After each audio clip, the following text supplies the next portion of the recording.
কাঁঠাল আমার 9 লাখ আছে।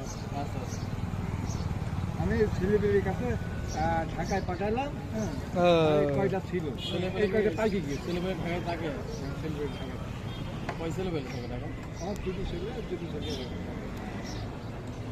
নামান তাহলে নেই নাকি যা হয় অভি ওই পাতলা বাদ দেন বুঝলেন আমরা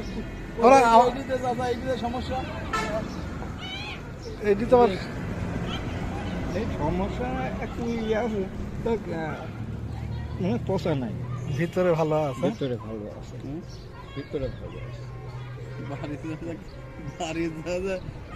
গাইলে শোনা লাগে না কিন্তু যা বলে কাল মনে হয় শোনা লাগবে না, যা কাল না না কাল মনে হয় শোনা লাগবে না। আমরা যদি কাকা কুষ্টিয়া সাল পাল তো আমরা এই জন্যই বলছি যদি এলোমেলো হয়, হ্যাঁ না আমি ওইটাই খাইয়ে দিব, কারণ আমার বাড়িতে একটা গাছ আছে। ওইটি দিয়ে দেবো আবার হ্যাঁ, আবার দরকার হলে আরে খুশি হ্যাঁ, বাড়িতে একটা 4 বিঘা বাড়ি আছে। কাঁঠাল তো ভালো কাঁঠালে দরকার, একটু সার বড় শক্ত খরচ করে দিতে